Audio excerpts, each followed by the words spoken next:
जय श्री गणेश देवा। विघ्नों के विनाशक मंगल के अधिपति श्री गणेश जी की जय हो। प्रिय भक्तजनों, आज हम सुनाने जा रहे हैं अगहन मास की पावन गणेश चतुर्थी व्रत कथा, जिसे हम मार्गशीर्ष भी कहते हैं, जो मानव जीवन को सुख समृद्धि सिद्धि से भर देती है। यह कथा केवल एक व्रत की नहीं, बल्कि एक प्रेरणा ऐसी प्रेरणा है जो बताती है कि जब मनुष्य सच्चे भाव से भगवान को पुकारता है तो असंभव भी संभव हो जाता है।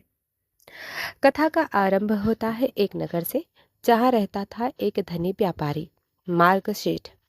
धन वैभव में डूबा हुआ, पर मन में अशांति थी।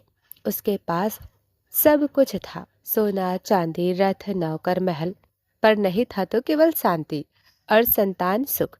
वह हर दिन सोचता, हे गणपति बप्पा, मेरी झोली खाली क्यों है।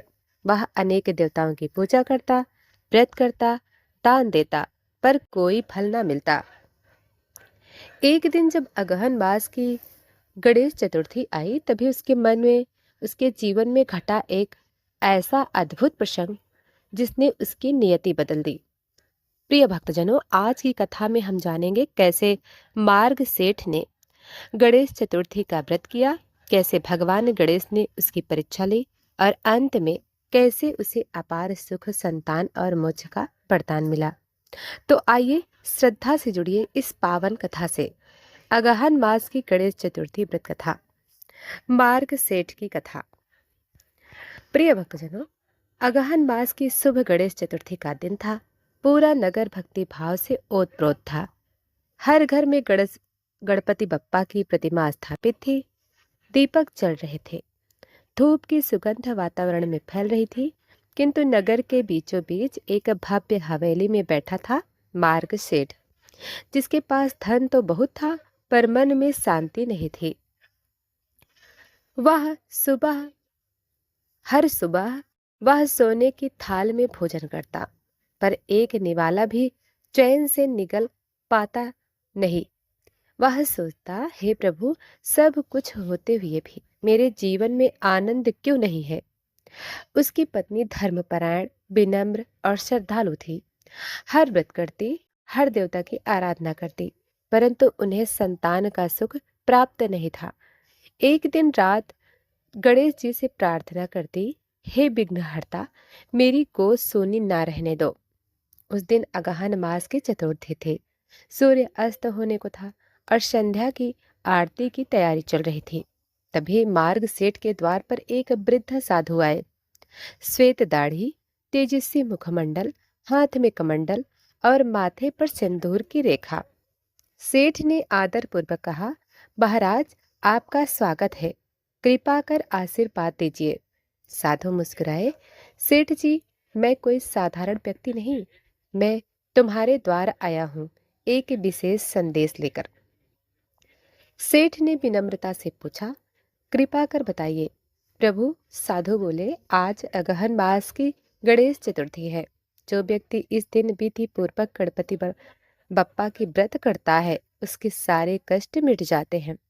संतानहीन को संतान की प्राप्ति होती है, दरिद्र को धन मिलता है और पापों का नाश हो जाता है। सेठ ने कहा, महाराज, मैंने अनेक व्रत किए, पूजा की, पर मेरे जीवन में अभी तक कोई परिवर्तन नहीं आया। साधु ने गंभीर स्वर में कहा, सेठ जी, व्रत केवल कर्म से नहीं, भाव से होता है। आपने पूजा की, पर सच्चे मन से गणपति को नहीं पुकारा। आज आप श्रद्धा से गणेश चतुर्थी का व्रत कीजिए, विनम्रता से बप्पा को भोग लगाइए और रात्रि में गणेश चालीसा का पाठ कीजिए। कल प्रातः आपको संकेत मिलेगा कि गणपति बप्पा ने आपकी पुकार सुन ली। यह कहकर साधु मुस्कुराए और ओझल हो गए। सेठ और उसकी पत्नी स्तब्ध रह गए, मानो वे कोई दिव्य दर्शन कर आए हों। रात्रि में दोनों ने श्रद्धा से व्रत किया।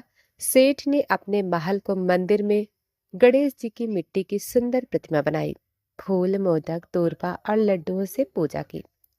उसने कहा, हे गणपति बप्पा मोरया, यदि मेरे भीतर कोई अहंकार रहा हो तो क्षमा करे। मैं अब आपको सच्चे मन से पुकारता हूँ। रात्रि का वातावरण दिव्य था। दीपक की लौ स्थिर थी और गणेश प्रतिमा से प्रकाश निकल रहा था। अचानक मंदिर में सुगंधित हवा चली और गणेश प्रतिमा के पास से एक मधुर स्वर गूंजा, मार्ग सेठ, तुम्हारा व्रत स्वीकार है। सेठ भयभीत भी था, पर भीतर शांति भी थी।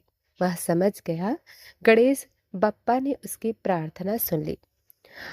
अगले दिन प्रातः सेठ अपने व्यापारी की दुकान पर गया।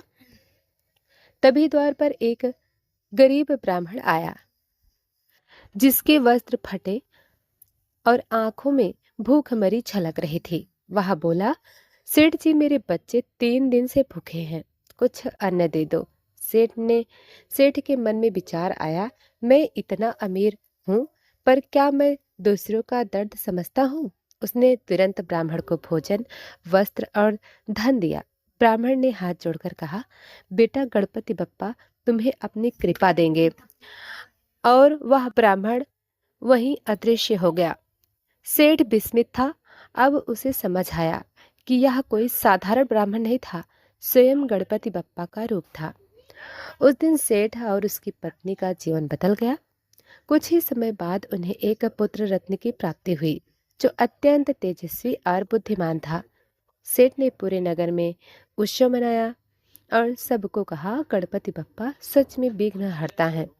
जो अगहन मास की गणेश चतुर्थी श्रद्धा से मानता है, उसके सारे दुख दूर हो जाते हैं। प्रिय भक्तजनों, जो यह कथा सुनता है और जो कहता है और अगहन मास की गणेश चतुर्थी का व्रत करता है, उसके जीवन से विघ्न दूर होते हैं और सुख समृद्धि सदैव उसके द्वार पर रहती है। गणपति प्रिय भक्तजनों, से मार्ग सेठ ने सच्चे भाव से गणपति बप्पा की पूजा की और स्वयं भगवान गणेश उनके घर आए। उनकी कृपा से मार्ग सेठ को तेजस्वी पुत्र की प्राप्ति हुई और उनका जीवन धन्य हो गया। परंतु कथा यहाँ समाप्त नहीं होती। वास्तविक परीक्षा तो अब शुरू होती है, क्योंकि जब जब भी भगवान किसी को वरदान देते हैं तो उसकी भक्ति की परीक्षा अवश्य लेते हैं। वर्षों बीत गए। सेठ का पुत्र बड़ा हुआ। उसका नाम रखा गया माधव। माधव अत्यंत विनम्र, तेजस्वी और गणपति बप्पा का भक्त था। हर प्रातः वह गणपति बप्पा के सामने लड्डू रखता और दूर्वा चढ़ाकर कहता, जय गणेश देवा, सब मंगल हो। एक दिन रात को माधव ने एक अजीब सपना देखा। सपने में एक विशाल हाथी मुख देवता उसके सामने प्रकट हुए, जिन्होंने कहा, बेटा माधव, समय आ गया है कि तुम अपने पिता का अधूरा व्रत पूरा करो। माधव चौंक गया। कौन सा अधूरा व्रत प्रभु? गणेश जी बोले, तुम्हारे पिता ने अगहन मास की गणेश चतुर्थी का व्रत तो किया था, पर उसका उपवास व्रत दान संपूर्ण नहीं हुआ था। इसलिए तुम्हें वह व्रत विधिवत करना होगा, तभी तुम्हारे कुल में सदा मंगल रहेगा। माधव जाग उठा। सपने के बाद उसका मन भक्ति से भर गया। उसने निश्चय किया, अब मैं अगहन मास की गणेश चतुर्थी पूरे विधि विधान से करूंगा। प्रिय भक्तजनों, अगहन मास के शुक्ल पक्ष की चतुर्थी तिथि को प्रातः स्नान कर स्वच्छ वस्त्र धारण करें, पूर्व दिशा की ओर मुख करके आसन बिछाएं। फिर गणेश जी का ध्यान करें। वक्रतुंड महाकाय सूर्यकोटि समप्रभा निर्विघ्नं कुरु मे देव सर्व कार्येषु सर्वदा। गणेश प्रतिमा स्थापना। मिट्टी या ताम्र की प्रतिमा स्थापित करें। उसके चारों ओर अक्षत, दूर्वा, पुष्प और दीप रखें। फिर धूप, दीप, लड्डू, मोदक, गुड़, नारियल से पूजन करें। लड्डू या मोदक का नैवेद्य लगाएं। यदि संभव हो तो 21 दूर्वा अर्पित करें। यह गणेश को अत्यंत प्रिय है। प्रिय भक्तजनों, कथा श्रवण। गणेश चतुर्थी की कथा सुने एवं स्वयं पढ़ें। जैसे मार्ग सेठ की कथा। आरती और दान। संध्या समय दीप दान करें। गरीबों को, ब्राह्मणों या किसी जरूरतमंद को अन्न, वस्त्र या धन दान दें। यह व्रत तभी पूर्ण होता है जब इसमें सेवा और दान सम्मिलित हो। माधव ने इस बार व्रत पूरी निष्ठा से किया। दिन भर उपवास रखा, रात भर भजन गाए। अगले दिन प्रातः जब वह मंदिर गया तो वहां एक गुरु रूपी वृद्ध व्यक्ति पहले से बैठे थे। उन्होंने कहा, बेटा माधव, व्रत तो कर लिया, पर क्या तू दान देगा? माधव ने कहा, गुरुदेव, जो भी मेरे पास है सब गणपति बप्पा का ही है। वृद्ध बोले, तो मुझे वह मोदक दे दो जो तूने भोग में रखा है। माधव ने बिना विलंब के मोदक उनके चरणों में रख दिए। वृद्ध मुस्कुराए और क्षण भर में उनके स्थान पर वही गणेश भगवान प्रकट हुए और चारों ओर दिव्य प्रकाश छा गया। उन्होंने कहा, वत्स माधव, तूने भाव से दिया है, तूने सच्चे मन से व्रत किया है, अब तेरे कुल में कभी कोई विघ्न नहीं आएगा। गणेश जी ने उसे आशीर्वाद दिया, जहाँ यह कथा कही या सुनी जाएगी वहां मैं स्वयं निवास करूंगा। प्रिय भक्तजनों, मार्ग सेठ और माधव की कथा हमें यह सिखाती है कि भगवान केवल धन या पूजा से नहीं, बल्कि सच्चे मन और विनम्र भाव से प्रसन्न होते हैं।